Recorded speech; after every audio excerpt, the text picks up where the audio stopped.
Good afternoon. Thank you for joining us for our journalism talks today. My name is Laura and I'm the Student Engagement Officer at Marjon, and I will be hosting this session. Presenting today, we have Mike Baker, who is a senior lecturer in the School of Arts and Humanities, and Mike is going to be discussing journalism, sport journalism and photography this afternoon.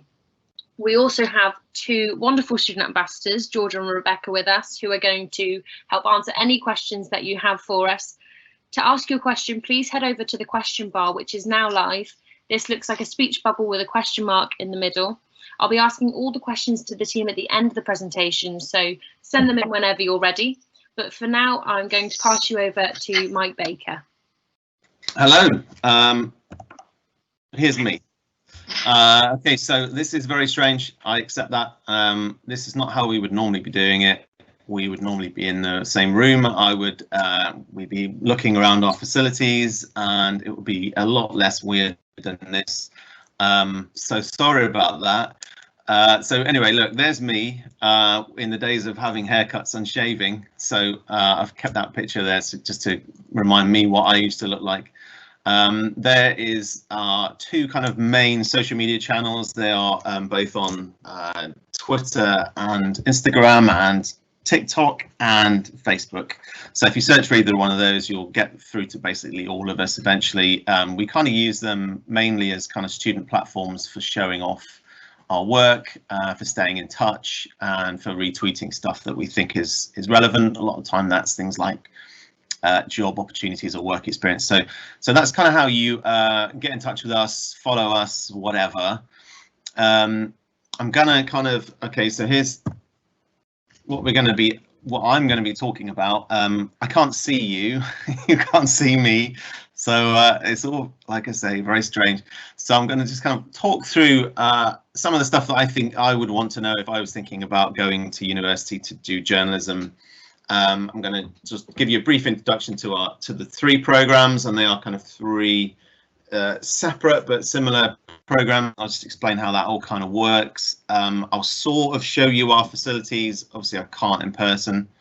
I can point you to a couple of links, and also if you look at our course pages on the marjon.ac.uk website, then there's some videos on there which you can see our facilities.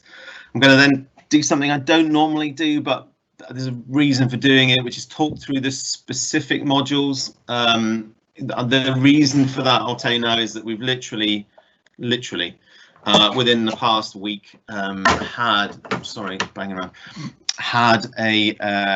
we've basically revalidated the entire program, or the three programs, completely ripped it up and started again. There's a number of reasons for that, which I'll kind of talk through as we go through, but it's worth kind of, I think, showing you what all of the new modules within the framework look like and what exactly you'll be studying. I'll try and explain what it all means. Then there'll be time for a Q&A at the end. I would say if you have any questions at any point, it's probably worth writing them in the chat box, and then Laura will kind of throw them all together at the end.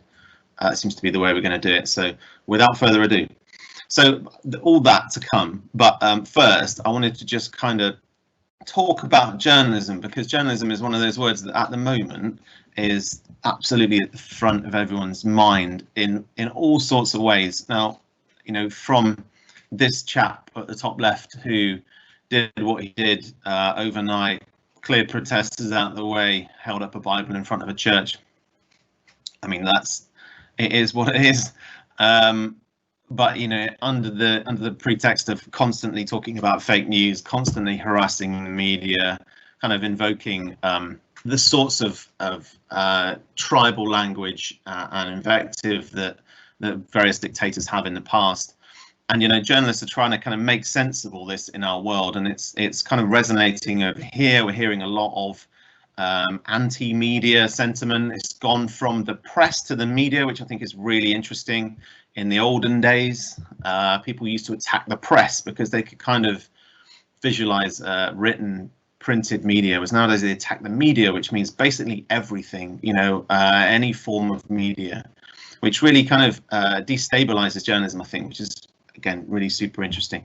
And then we have journalists being arrested, being flattened by the police live on Australian TV this morning. I know I watched, crazy scenes of journalists who generally manage to kind of survive and operate in war zones, but can't actually in the capital of the United States.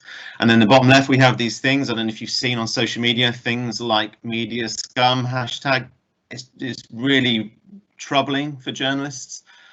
Journalists are being attacked. I mean, I don't know if you've seen that. People are having a go at journalists. These are reasons why you would want to become a journalist, by the way, just in case you're wondering. But I just think it's really, really interesting. And then we have, the stuff that's going on still. People are still dying of malaria. People are still dying of coronavirus. The UK is not doing brilliantly. And still all this is going on. Carol Baskin has moved into Joey Exotics. I mean, that's earth-shattering for me. That's the news of the day. And a headless lion, which is secondary. A football-sized pitch of rainforest is disappearing every 6 seconds. I mean, that's terrifying. That needs reporting. Formula One is going to come back, if you like. Formula One in July, they're gonna re-crank up that massive machine. The thing about Emily Maitlis, which was really, really interesting, again comes back to this is the start. This is the stuff that's really interesting to discuss. Whatever happened there, she was very critical of Dominic Cummings after his Rose Garden speech, and then there was loads of fallout from that, obviously, and the Dominic Cummings thing goes on. And then there's Liverpool taking a knee to support Black Lives Matter and all the stuff that's going on in the States. So it shows you how everything's kind of linked, how everything is a story. Things are worthy to cover as journalists, and I think that's why it's so interesting. But why would you do it? So for me, I'll just put up there the MEDIASCUM versus Lügenpresse. So again, Lügenpresse is one of the things that has been trending on Twitter, and it's basically lying press. It was a phrase that Hitler coined to basically make the German public mistrust or to undermine the German press. That wasn't his propaganda. So that's again another thing that's really distressing about some of the invective that's coming out around journalism from politicians even, but media commentators and those kind of people. And that's why journalism on any level is important. It's important for a whole other bunch of reasons, but that's the kind of current one. So why would you do it? So for some people it's just a calling. They just want to be a journalist of any kind. Those people are relatively rare, I think, because it's one of those jobs that it sounds kind of sexy when you're thinking about what you want to do when you're a kid, and then maybe you find out more about it, and you'd have a kind of idea in your head of what you think journalism is, and those people tend to answer that call as in, I want to be Emily Maitlis, I want to be this column writer or that radio journalist or whatever, and it tends to be that someone's inspired you, which is a brilliant reason to want to do anything.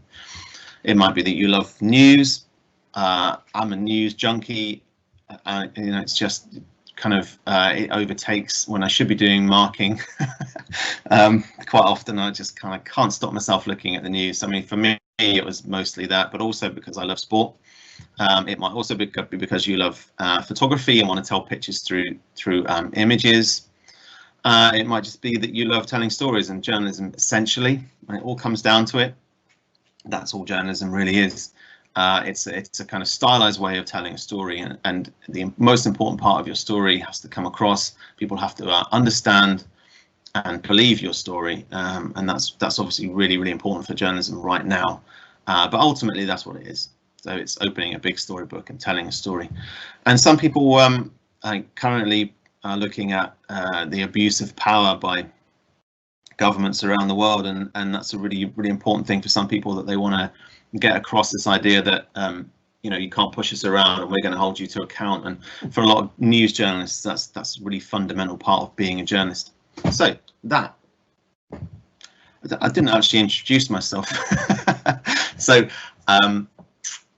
because I was looking at that picture of myself. So yeah, my name is Mike. as Laura said right at the start, I run the journalism framework, so the journalism, sports journalism and journalism with photography programs.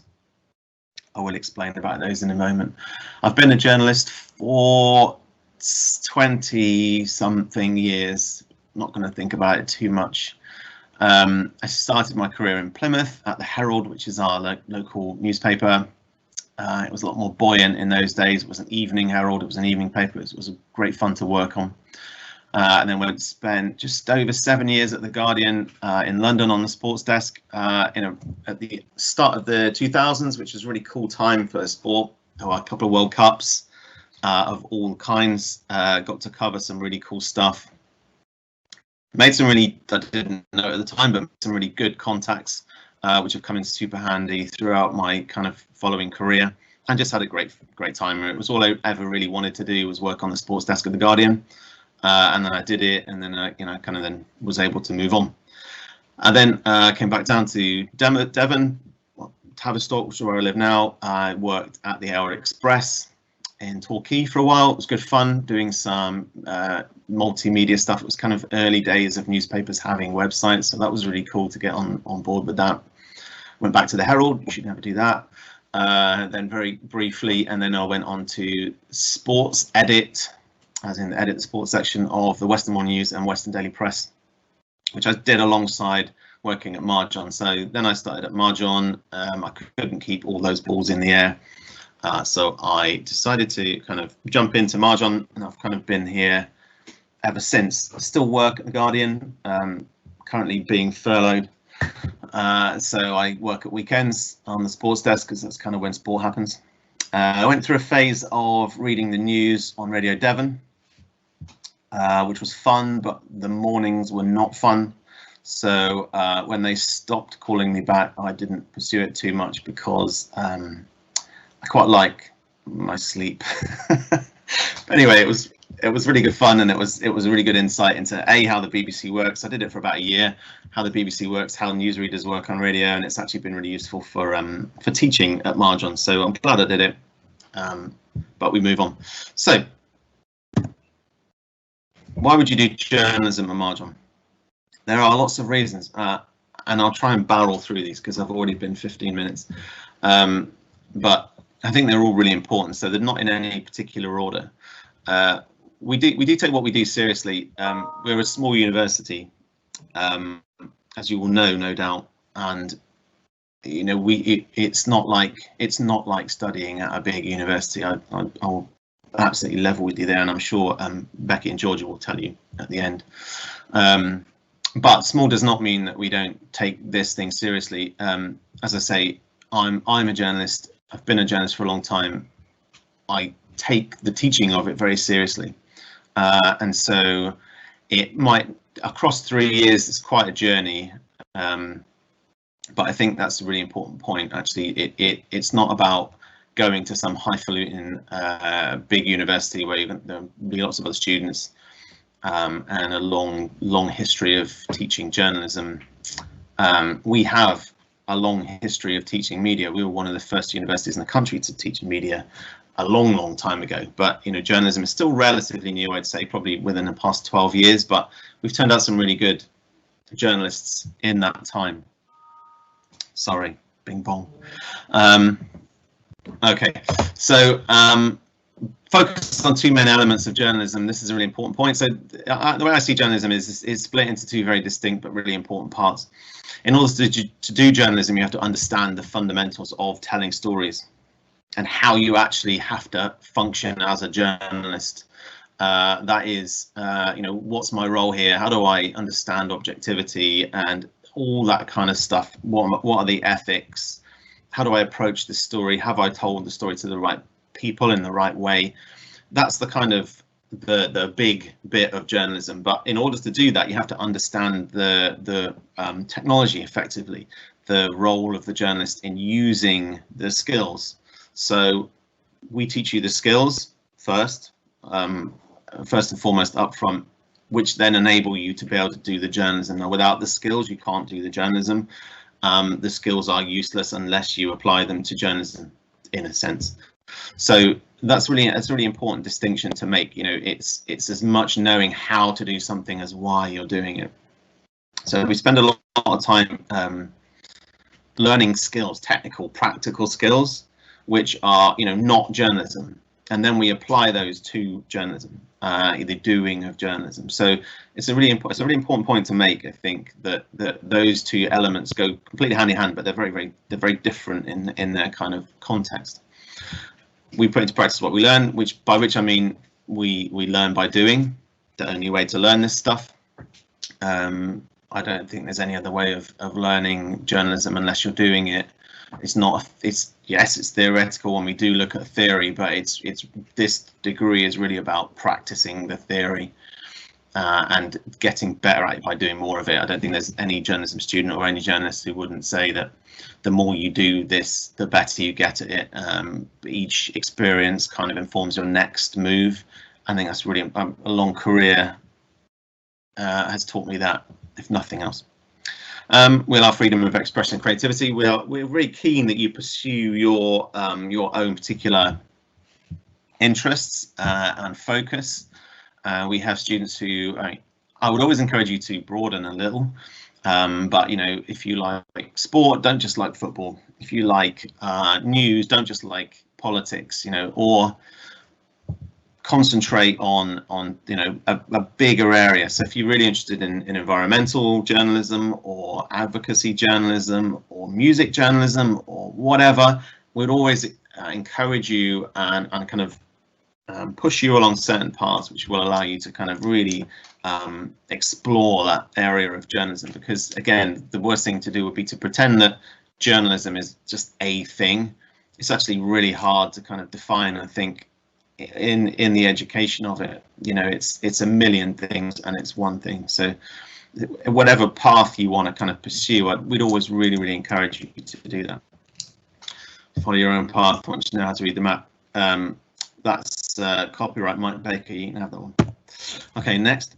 Okay, so there's the famous poem so Rudyard Kipling, he of If and Jungle Book.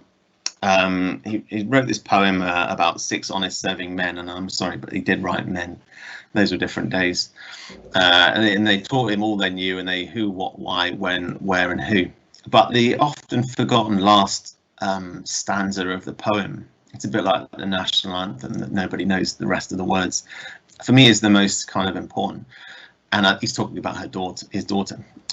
So there's this little girl, and she sends him abroad on her own affairs. From the second she opens her eyes, 1 million hows, 2 million wheres, and 7 million whys. Now that, for me, that's more the essence of journalism. You should always be asking why this, why that. Your next question is always why.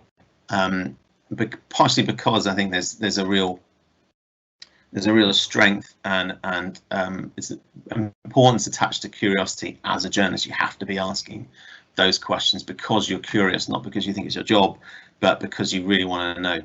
And that, I could have left it off the list, but that for a lot of people is really the driving force. So this is what we're going to be looking at. Push the button too many times. So we have who, what, where, why, when, how. So I'm going to just run through the program in those terms because you might remember it. Okay, so who? So obviously me. I'm program leader, and therefore I do lots of admin, but also there are other people who teach alongside me. Now I would say this is kind of all subject to change, and one of the brilliant things about revalidating the program is the fact that we can look at staffing anew, because there's various elements which are kind of new, which are being taught for the first time. Some are being taught more thoroughly than maybe we have in the past. It's really opened us up to being able to bring new and cooler people in than me. That's not very difficult. But so yeah, so these are people that we currently have on the program. More to follow, asterisk. So Natalie works with me. She takes care of a lot of our PDT sessions, which are personal development tutor. She basically is a really supportive member of our team. She's just done a doctorate, so she's PhD, and she's really nice. So that's Natalie, and then all these other people that I'm going to try and whiz through because it does look like they're all men.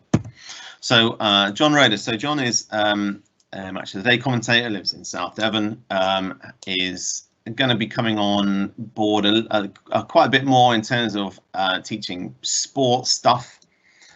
He's really keen to do that, and I'm keen for him to do it. So things like commentary, things like working at live events. We do a lot of live sport, so he's a pretty cool guy to have on board. Alongside him, a guy called Milo. No one calls him David. He's basically he's a Sky. Basically, has worked for Sky for 25 years. They then made a redundancy round. He moved to Devon. This is a pattern emerging here. That's what people do. So his 20 odd years working at Sky on live events, from major sporting events, so World Cups, everything else you care to mention, to huge political events. He also runs the live stuff for Radio 2's Concert in the Park, I think it's called. The BBC, the Radio 1 big shows in the summer, basically just major big live events, and he helps us run our live events. So I mean, in terms of experience, that's pretty cool. So Marlo's a good guy. Tom Palmer, we work a lot with Tom. Tom is the digital editor of the BBC down here. Going to come on to the BBC in a bit, but Tom is a really good resource and outlet for our students' work. They get to pitch to him throughout. He is honest in his feedback, which is nice. You don't really want feedback any other way. And you know, he's obviously got a huge kind of bunch of employees that work for him that can help. And he's just good for ideas. And obviously he's next door, which I'll come on to talk about in a moment. Chris works for Tom. He's just a really good digital filmmaker. I say he's a really good digital filmmaker. So, but he's really kind of cutting edge for the BBC. They don't employ too many people like Chris, who are young and talented and kind of across it right now. Most of the camera people are, you know, have been in TV. Chris is quite proud of the fact that he's never worked in TV, which is a good thing. So we learn lots of new techniques, like innovation and new tech and stuff. Chris is really good for that, and he helps on one of our TV modules.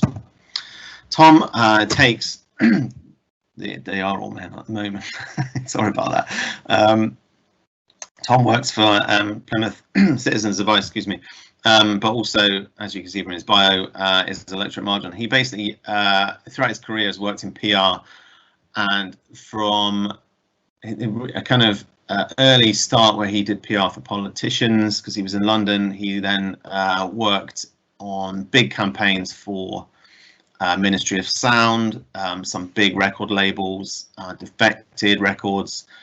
So worked in the music industry a lot for English National Opera, and all sorts of really cool, funky kind of marketing and PR campaigns in those years. So he's a really good guy. He takes our marketing stroke PR module in the third year and is loving it.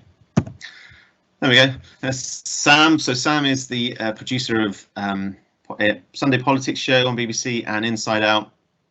She has been in the business in the industry a long time. She has gone from presenting on Radio 5 to presenting on Inside Out and the BBC down here to producing. So a senior producer at the BBC, and she's really heavily involved in both the kind of how the program looks and helping out. And again, she's a really useful outlet for student work, but also for advice. She takes a bunch of sessions in the third year about scripting, shooting for TV. Some of the more kind of really fundamental elements of making video, not necessarily for TV, but you know, shooting video. So she's really cool to have on board. And then I bunged Ed in because we've worked a lot with Ed. If any of you are from Plymouth, you might know Plymouth Live or Devon Live. I used to work with Ed, obviously, hundreds of years ago, the Herald.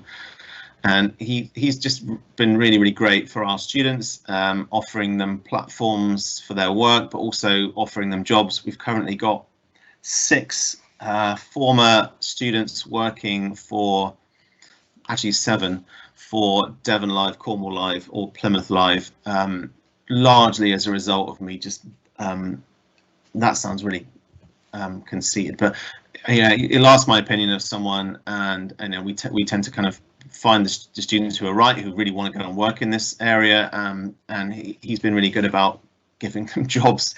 So like I say, we have 7 former graduates currently working there and loving it, including one who has not even graduated from her 3rd year. She has handed her dissertation in and she starts at the end of the month. So we've got really good links there, not just with Ed, but that's just an example of it. Right, so that's who it is. Okay, what? So what are we learning? So basically how it works is the Marjon year is split into 2 semesters of 6 modules, which is in the 3rd year it's actually 5, but I'll explain that in a moment. So we have from September to end of January, and then start of February to end of May generally, depending on global pandemics. So that's how we kind of split the year up. It's a journey, not a destination. I say that to students in the 3rd year a lot, or actually throughout. So if you've ever heard me say it, it's because I don't want to get too hung up on the work you hand in rather. Yes, it's really important that you get good marks for the work you do, but a lot of the way we've structured this program now is that we're not just building it all around a hand in and an assessment. We're assessing you throughout, and really it's a learning process. It's not an exam. We don't have exams, it says at the bottom, but it's important that you don't view your portfolios that you hand in as kind of final bits of work. The idea is that we kind of learn exponentially and throughout the program, not just in a little tight condensed period at the end. All 3 pathways work together for a reason. So the journalism and sports journalism and journalism and photography students will all work together for most of the time. The journalism and photography students will go off and do 5 bespoke modules throughout the time. But 3 very, very bespoke ones, and then 2 which are kind of are geared towards them, taught by the people that teach the photography elements. But otherwise, my view is always that you know, any big news organization or any big media organization has different departments. They don't work against each other, they work with each other. So when we're learning about these skills, when we're learning the skill set and how you apply them, there are far more similarities than differences. So journalism students and sports journalism students and photography students are all working in the same class. Now we're going to stick with that. That was a kind of idea that we had a few iterations ago of this program, and it really works. And so sports journalism students will just, the difference really is that sports journalism students will be expected to produce sports output in all its glory. The news journalists, you know, can choose what their output is within reason. And for the journalism elements, obviously the journalism and photography students would just, you know, choose something which they want, you know, their output that they're really interested in, they want to do, and work together as a news organization does. You know, we don't hive people off. Sports departments, in my experience, are generally somewhere else, but you know, they're not in different buildings or in different cities. You know, we do all work together. So there's a kind of real practical reason for keeping the 3 pathways quite closely together. It just means we have to be quite strict about the outputs, but that's fine. We learn technical skills in the primary practice. I've kind of mentioned that bit already, but it's really important that you would know that, you know, there's quite a high expectation that you're going to get engaged, and it doesn't really work if you don't. And that really is, like, in class we can learn about skills, we can learn about how to use cameras, how to use the internet. I'm sure you know more than we do, but how to, you know, technical skills which you can then apply. The idea is that you go out and apply them, and then we bring them back together and kind of try and make sense of them. That's how we learn to do journalism, rather than just in a classroom, because you really can't do that. So here's the real what. So this, if you're whatever degree pathway you're kind of considering, just think of this as kind of it. And then for journalism and photography, I'll just kind of explain where the points of difference are at the end, as it were. So here's what year 1 now looks like. modules. So I'm just going to blow through these, and if you want to ask further questions about them, please do at the end, because I realise what the time is already. So serious skills. So serious skills is our what's called an immersive module. So it's the first module that you kind of encounter at Marjon now. This is new, and it basically is 4 to 5 week. I say that because reading week comes at a really inopportune moment. So we kind of run up to reading week with these skills, and then have a week after. But it's effectively how to use all of our stuff, which the best way to do that is to really just be hands-on 5 days a week in an intensive period. So all the other modules park for a bit, and we just concentrate on literally teaching you how to use all the stuff, which is really exciting. It's what's called a non-condonable, so it's a pass-fail. So we basically just expect you to go through the program of learning this stuff, and at the end you're ready to move on. So it's a really exciting way to begin, and hopefully it puts everyone in the same place. You know, sometimes students are a bit concerned or a bit worried that maybe they haven't got the right skills in terms of whatever, you know, audio or cameras or whatever. This will address that and get everyone to the same point, because you won't have used our kit before. It's certainly in the workshop, which I'll come on talk about in a minute. It's, you know, it's professional stuff, so it takes some learning. So that's why we're doing it like this. And then we get to kind of put it into practice a little bit. So journalism in practice is looking at those skills and learning how you use them to be a journalist. So that's it's not so intense module in terms of the time, but it's really useful to look at those skills and just see how they mesh and tie into being a journalist and how you use them to make journalism. And then fast news, the opposite to fast news is slow news, which comes in the second year. Fast news is basically looking at how news is generated and how you make it. So like breaking news, how you tell news stories, so how to write them, how to break them, how to do them in social media, how to, you know, use those two skills in the other two modules above, how to use them to make news, which is, you know, the kind of bedrock currently of, if you look at how the news is working at the moment, say news coming out of America or anything to do with coronavirus, that's what I would regard as fast news, that telling of stories which are happening in a concise and clear way to an audience that's kind of defined. So that will take you up to Christmas, at which point you'll be ready for some chocolate. And then after that, in semester B, we look at journalism in context. So this is a little bit of a nod towards theory, but also the massive issues in the world which journalism plugs into. So race, religion, ethnicity, gender, politics, you name it, the big stuff, which really gives us a good opportunity to kind of talk about the history of journalism, the history of stuff. Everything is about context in journalism. So understanding your role and how to kind of how to convey yourself, how to be a journalist in this modern world in which so much of context gets lost in the translation. So we're really trying to equip you with this kind of big world vision, which sounds a bit ambitious, but actually it's not that difficult. It's just a bunch of conversations that we have about big issues. So that's pretty cool. And then we go on to making headlines, which is a kind of TV/radio module in which we put into practice a lot of that stuff we learned in semester A, just about how you tell news stories on TV/the internet using video and on radio.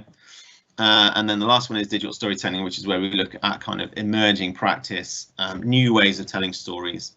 Digital is such a lame word, but yeah, I ran out of exciting. The second and third year modules have much more exciting titles, as you'll see in a moment. So year 2, very exciting way of entering the screen. Okay, so year 2, we start off with a look at investigative journalism, which is not in any way dying out. It's just shifted how we kind of approach it. So looking at making some big stories in which you have to do some research. This is university.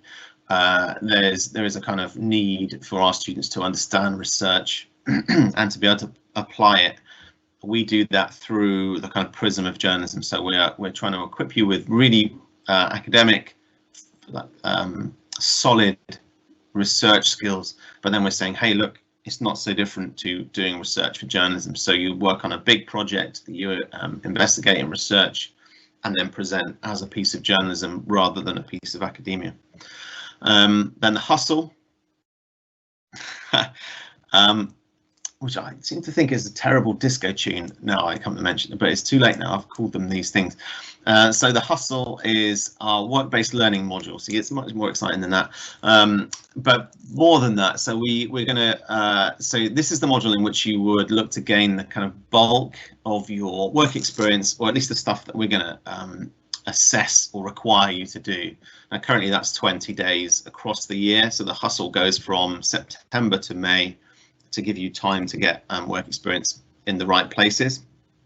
But also we look at sharpening up your interview skills, your CV, really strong online portfolio, and give you a real sense of who you are and what you want to be. It's not work-based learning is quite dry if you're not careful. So we really need to make it focused on you. As part of the assessment for that, you get to draw up a plan for what you want to do for the year. We don't assess you on that plan, but we want you to have a plan that you can achieve, and then you work towards it. And students do all sorts of work experience placements. We have a huge range of contacts. It's about you knowing what it is you want to do rather than us telling you. We don't necessarily set the work experience up for you. There's some virtue in you getting it yourself, I think. But we can certainly put you in front of the right people who will probably say yes, but but then maybe not. Maybe you want to do something that we don't know anyone and we have to go and find out together. So it's an absolute fundamental part, I think, of being at university and studying journalism, that you come out with a portfolio and work experience, because everyone else is going to say at least they have it. So that's what you're up against. So it would be completely remiss if we didn't tackle that one and really try and skill you up now. By all means, do work experience for the rest of your time at university. That's really important as well, but it's just kind of hardwires it in. And then the big show. So the big show is a module which again runs across the whole year, every other week. So it's a fortnightly show of your construction. So the two broad ones I'm kind of thinking that students will do at the moment are TV show and a kind of radio stroke podcast show. But as you see at the bottom, there's a podcast show, podcast module already. So I kind of try and steer you more around towards doing radio shows, and you can do it on your own. You can do it in groups. It's all kind of up for negotiation, which I think is really important. I don't want to be too prescriptive about how you do it, but just some ideas that we've had already, which are kind of up and running over the summer and are going to come online when we get back in September. Things like an Argyle video, what would you call it? Vodcast. So a TV show basically for Plymouth Argyle. We've already done one for Plymouth Raiders, which is the basketball team. But there's various other TV shows which students have done. There's a quiz show which I'm okay with as long as it's news. The important point is really, I don't mind what it is you do. I do mind that you're consistent across the year and that you learn from it across the year. Now, one of the problems with doing big stuff, shows, is that you kind of build up to a point and then you relax and you stop doing it. So I'm really keen that students get to kind of define the boundaries of what it is, but then keep doing it every other week across the year. And that consistency, believe me, that's where you learn, by doing it all the time and thinking about it lots, not just switching off. So that's the big show, and the big show comes back for season 2 in the third year, as you'll see in a moment. Trending now is a really detailed look at social media journalism, which is basically journalism nowadays, how you act and interact and how it works. Again, there's new stuff happening all the time, and we need our students to be able to know its history and know what's coming next and be able to kind of react. It's really important. Slow journalism. So slow journalism is comes out of a previous magazine journalism module which we used to do. We have made a magazine called Sound for the past 5 years. Really sadly this year took a bit of a hit with coronavirus, which is a real shame. But it's an actual print title now. I've kind of switched this around a little bit to allow students to do really whatever they want. What the important thing that we're going to be looking at is how you look at stories in detail and write longer about them. So that could just be, for you, it might be magazine journalism. I really want to be a magazine journalist. We're going to look at, you know, how that works, how features work, how longer interviews work. This is not fast news anymore, you know, this is the kind of antidote to the fast news module. This is just being able to take a little bit more time and consideration and build a story from the ground up. And so there's loads of really, really exciting ways in which you might choose to do that. But if we don't look at it, then, you know, again, it's a kind of missing piece of the jigsaw. I also want to take a look at infographics and how you present big stories in a different way. So that's pretty cool. Pod Sounds is a terrible play on words for the Pet Shop Boys. The Beach Boys album, Pet Sounds. I'm sorry, I couldn't think of another title for it, and if you can, then I'll rename it in your honor. So, but basically that is, again, students love making podcasts, and who am I to stop them? So we're going to spend a whole module looking at, not just looking at, but looking at podcasts, different sorts, what they are, how you construct them, what on earth, you know, how you find an audience, how you monetize, how you build your identity through idents, through imagery, and all that stuff. And then obviously you're going to just make a bunch of podcasts. As I say, you might not have made one before. All students seem to love making podcasts, so that'll be a fun one. Year 3. So one fewer, because and finally is a big one. So the Big Show season 2. So basically the difference between Big Show season 1 and season 2 is that the second years on the Big Show are going to be the ones being on screen, making the content. In the third year, the third years are going to be the ones with editorial control of that process. So if you're doing a TV show on your second year, the third years will be the ones kind of producing it and concentrating on the output, partially because they'll have had a lot more time, or at least a year more, to get to grips with the kit and understand about, you know, broadcasting and some of the basically the stuff that will go wrong. So I wanted to free up the second years from that kind of burden and really put it on to the third years, because that's the point at which I would expect the third years to be able to run these shows, whether they be radio to produce them or on TV to broadcast them, to set the studio up and all that stuff. So it's very much a kind of editorial role for the third years at that point, which is really, really necessary, and that's kind of reflects the hierarchy in journalism which you will find as you enter the industry. BuzzFeeder is our marketing and PR module. Basically what we're going to do is we're going to switch it up again. This one's been running for a while, and again, students, there's 2 questions. No, there's only really one, which is why are we doing this? And why are we doing it is because so much of journalism now is fed, led, and misled by PR. And it's really, really important that journalists understand the relationship between themselves as journalists, PR agencies, and how PR agencies market news. It's not new, but it looks like it's kind of new if you don't really understand the industry. A lot of news nowadays is unverified. You know, obviously there's fake news and all that stuff, but a lot of stories that appear for sort of specific and not always just reasons. So there's a real need to look at PR from a journalist's perspective, and that's what we do here.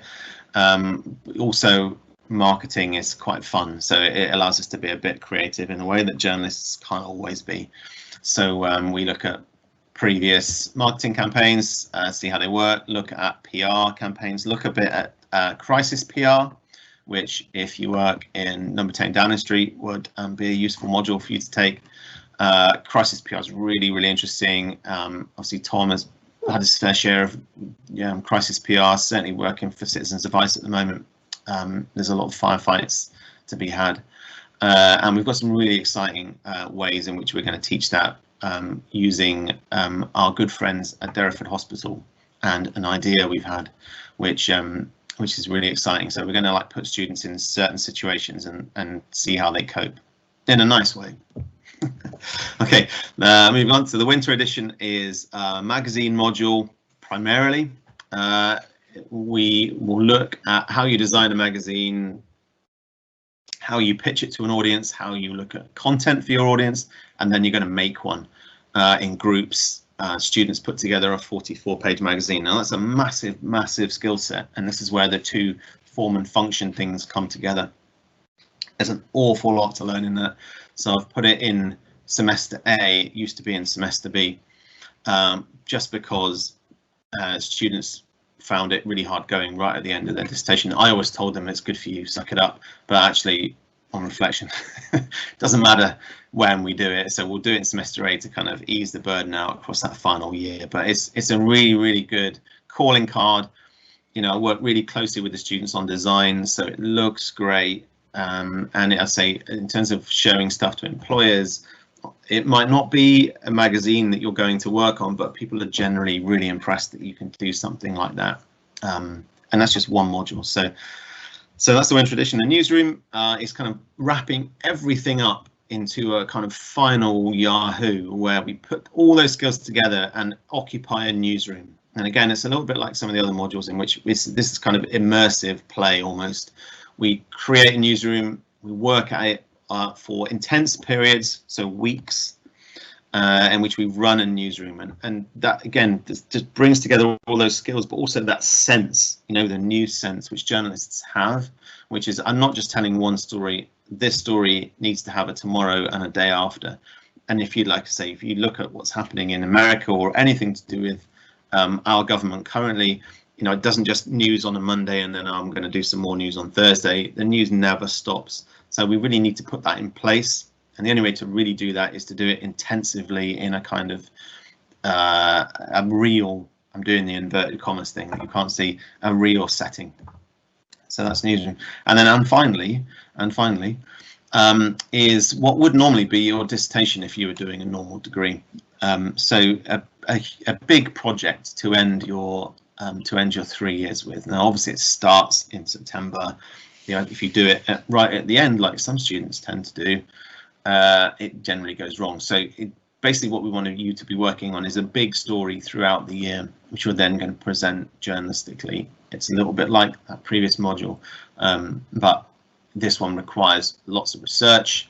Really want you to get stuck into it, and there's so many. I mean, you pick the topic, you pick your platform to broadcast or to publish on.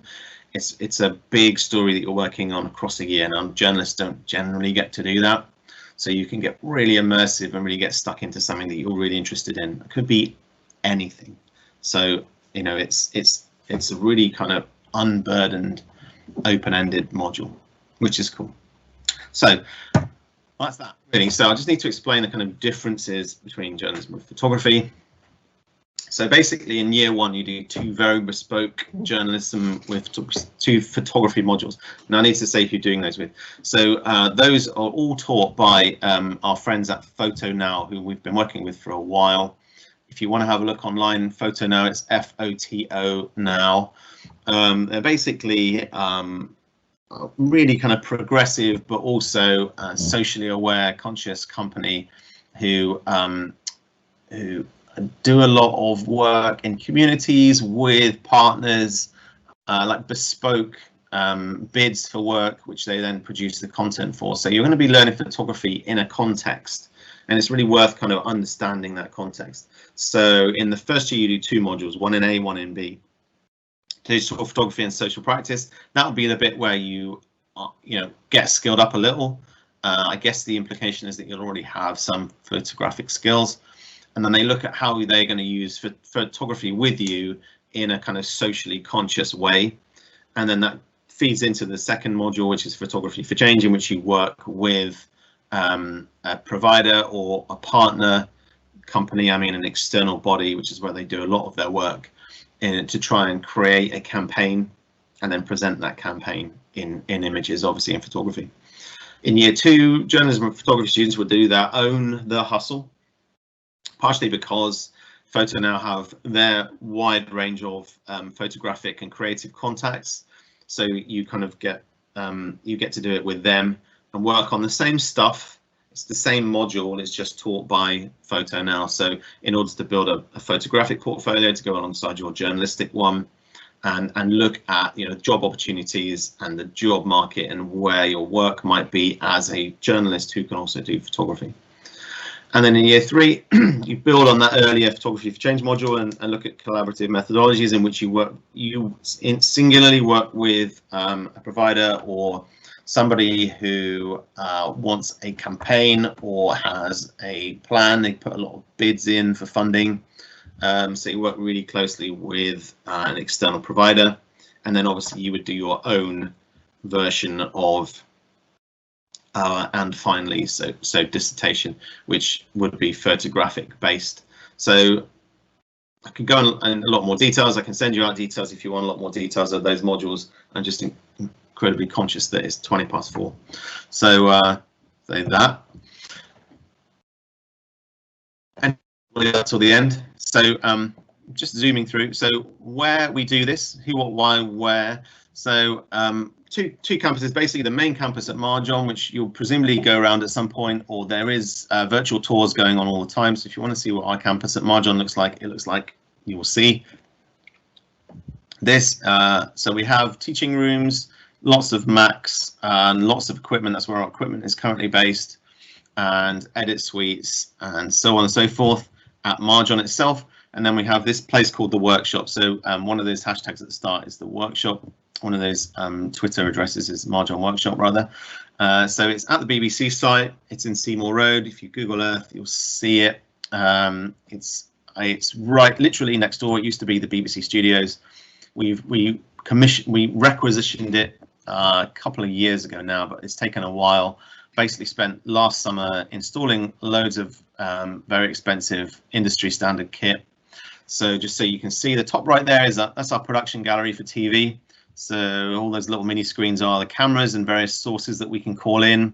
We can broadcast to Facebook Live, YouTube Live. We can bring in Skype calls, bring in Skype video, and loads and loads of stuff, just like normal TV. We can do quite a lot of stuff that the BBC can't do next door, which is things like bring in Facebook feeds, bring in YouTube Live feeds into a broadcast. So it's pretty cool. It's very cutting edge. Bottom left there is our radio, one of our radio studios. That's our kind of main presenters studio. There's Ricky. So Ricky's working at Devon Live very soon, having not quite graduated yet. So that's our radio desk. Might look a little bit scary, but really it's not so bad. It's just moving levers up and down and speaking at the right time and not swearing. That's radio. But yeah, again, it's a lot to learn in there. So that's why that immersive module. So those two rooms basically are where we would spend the bulk of our how on earth do I use this stuff kind of sessions. And then just to show you some of the stuff that we've done. So bottom right, that was the that is Anne Widdicombe looking asleep at the bottom there. We did 2 live hustings events with Plymouth Live on their Facebook page, which were watched by about 20,000 people each night, which we produced and ourselves from our studios. And they're really good. I mean, they're still on Plymouth Live's Facebook page if you want to go and have a look. The students did a really, really good job, and it was kind of our first big external gig in our new studios. And yeah, they did a brilliant job, and it was a fantastic experience for them, and I think probably one of their best. So so hopefully there'd be an election at some point when you were here, but otherwise, you know, we're looking at all sorts of external providers and partners to work with to do live stuff. Any more left? Why? When? Why? Okay. Why would you do it? Our students get jobs. They do. We have fun. We do. We work with some amazing people. We do, and they want to work with us. So not just the BBC. We work very closely with the BBC, but also ITV. We've got great relations there. All the local radio stations. So Radio Plymouth. We have graduates in all the places you'd want us to have graduates. One of our graduates is the press officer at Argyle. One of our current undergraduate students is effectively the press officer at the Raiders. One is at Plymouth Albion. We have friends everywhere. I've tried not to alienate people, and we get lots and lots of requests for our students to do work. I say we work really closely with the hospital, which is brilliant because they are kind of quite resistant often to the media, but seems like us again because we've got a graduate working in their media department. So, and loads that I've forgotten and we haven't got time to go through. So our network extends not just in Plymouth, but throughout the Southwest and the country and the world. And so will yours be. So that was nice. You'll get a network of contacts which are going to be really, really useful to you. People who vouch for you on your CV, people who will give you work. That is not to be underestimated as a thing to have. You'll have a portfolio. You start generating your portfolio from day one. You will have a body of work which you can show employers. That's so important. You know, you should not be leaving university without one of them. You'll have a whole bunch of work experience. Yes, you will. Kind of talked about that already, but there's loads of people doing work experience in places where we've got long-standing, long-term relationships with, and they are basically on rolling. So when the students graduate and leave, someone else needs to take over. So we have lots of those relationships already across all kinds of media outlets and companies. I do need to explain the fact that we're not accredited, but let's pretend that's a question at the end. We have amazing facilities. You've seen them. We really do. They are brand new and they are good. All of those people you saw earlier and more besides, plus the ones I'm going to be bringing in from the new year, we will still work in the industry. I think that's really important. Just because I'm never going to say to you, well, you know, when I did this 20 years ago, we're all doing stuff now. I mean, that really helps just in the practice. Yeah, we have awesome contacts. We do. And Plymouth is a great city in which to learn. It really is. It's really diverse. It's near the sea. It's got all kinds of different sorts of people in it.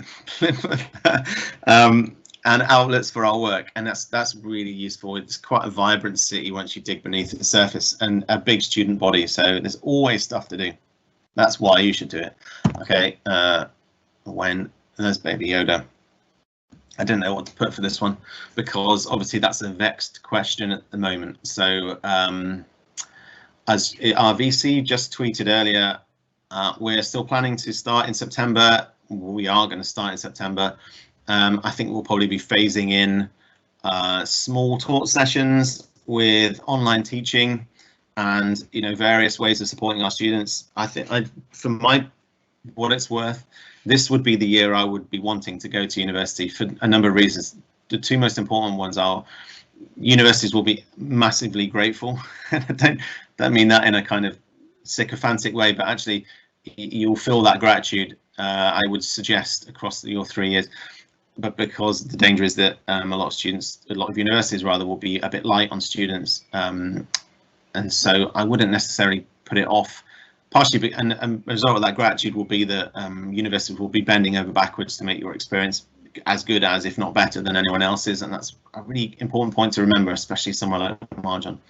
And the other point would be, I wouldn't put it off because you're going to be coming out, if you leave it a year, with all the other people who thought they should leave it a year, and that's probably not a great time to enter the job market. So if I were me, I would get in now and get my 3 years under my belt and then be in a fallow year for the industry when there aren't so many journalism or media graduates. That's my view. These are not necessarily the views of Marjon. Okay, how? Finally, we've reached an H. Officially, you have to have these things: A-levels, BTEC, access, English language at grade 4, grade C or above, 96 UCAS points.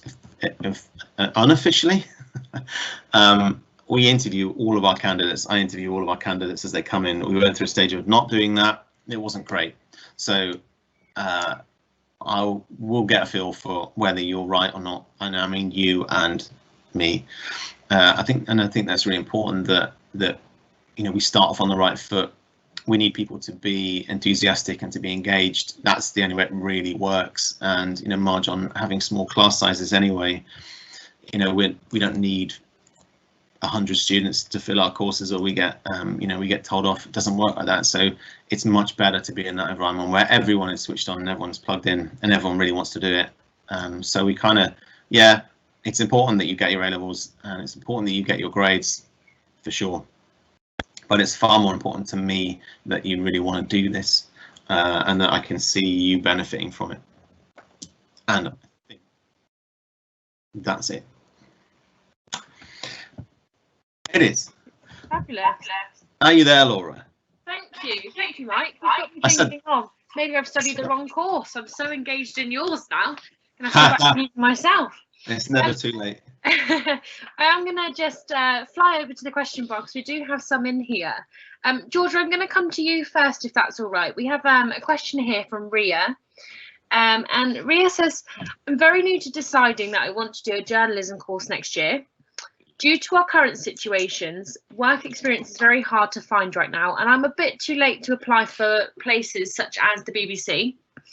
Apart from starting a blog, what else can I do to sell myself to chosen universities, and where is good to find any new experiences in the next year?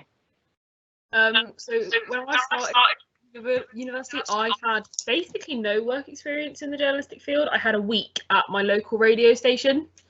It was a community station that took me on because they kind of could. I literally just had a week in like year 12, and it was the only place that would take me.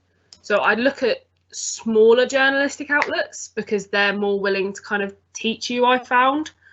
But I think showing passion for what you want to do is a massive thing, because if like you could have all the work experience under the sun, but I think if you're not passionate about what you're doing, it's not worth your time doing it. So show in your personal statements and your applications, wherever you can, that you're passionate and willing to learn, because universities will take you if you're more likely if you're willing to learn despite the and put in the effort to get work experience later on, if that makes sense. Yeah, brilliant. Thank you, Georgia. Next, Mike, if we could just come back to you for this one. It's a question from Matthew. Hi, Matthew. And I think you touched upon it slightly, for example, when you're talking about being a small university having its advantages and connection to the BBC, for example. But what are the unique selling points for the sport journalism course at Marjon? Unique that's a tricky one. Hello, Matthew. Unique is tricky because everyone's going to say they're unique. So I'm going to pretend these are unique. We have, really close, ongoing and kind of important relationships with all the professional sports teams down here. Now, that basically means that, in terms of experience, you'll get the experience in a professional setting if that's what you want to do. Our students, sport in the Southwest being what it is, a lot of these clubs aren't blessed with many members of staff, even Argyle. So having people in those positions, press officer at Albion, at Argyle and at Raiders, basically means that if you can think of stuff to do for them, you can do it for them. And that's we would be at risk of underplaying that, but it's an open door basically. If you want to get experience in a professional sports environment, it's yours. That said, that's not necessarily journalism. It's just an outlet for journalism. Obviously, all of our contacts and stuff, all the local media basically allows you to write or create content for media organisations which aren't the clubs, and there's important distinctions to be made there. So our students have written, write currently Raiders match reports for the Herald, Albion match reports for the Herald, stuff for Radio Plymouth, stuff for Radio Devon, and loads of stuff. I mean, it just partially because, like I say, the media down here isn't blessed and the clubs aren't blessed with loads of employees. I would also say we've got a brilliant range of contacts. With John Rader being a Match of the Day commentator, not only do you get to benefit from his experience, but you get to benefit from his contacts and his ability to bring real kind of advice from elsewhere to bear. We're going to be running a lot more, partially because of this pandemic thing. But it's kind of switched us onto the idea that we could just Zoom so often and have Zoom sessions with amazing people from industry without them having to leave. That's the kind of the thing that's held people back in the past, is the fact that Plymouth is a long way from everywhere. Whereas nowadays we're already building a kind of program of events where we can have big name journalists and not just sport, but all from all walks of life, to have like our Q&A sessions with our students, partially because we know lots of people, and also Marjon is It has lots of sport going on. There's always lots of sport to cover. I'm being inundated currently with professional teams or semi-pro teams down here, or even non-league teams down here, asking for students to come and help. Now, you know, when I look around at other sports journalism degrees, they have these relationships, but they also have big classes. Now, one thing that one of our third years would almost definitely tell you. So if you look on YouTube and search Plymouth Parkway Round Our Way, I know that's a lot to take in, but Plymouth Parkway, and you'll find Round Our Way. That was a series of 3 kind of Sunderland Till I Die films made by a third year student, Mike. He's been working with Plymouth Parkway for the past 3 years. Now he will tell you, they're not, you know, they're semi-pro, they're Plymouth's kind of second team, but he's learned so much by being the only person there who was a journalist working with that team. All the skills that he's learned. So, you know, there's so many outlets for sports journalism. There's also, you know, get on and do it yourself. It's really easy to get access for us to, you know, even Chiefs up the road, the press officer, an old friend of mine at Exeter Chiefs. So whatever your sport is, you know, go and do it yourself. And I'm going to encourage you to do that from day one. And that's how you get good. That's how you get contacts, and that's how you get jobs, by just doing lots and lots of it. There you go. I don't do short answers, sorry.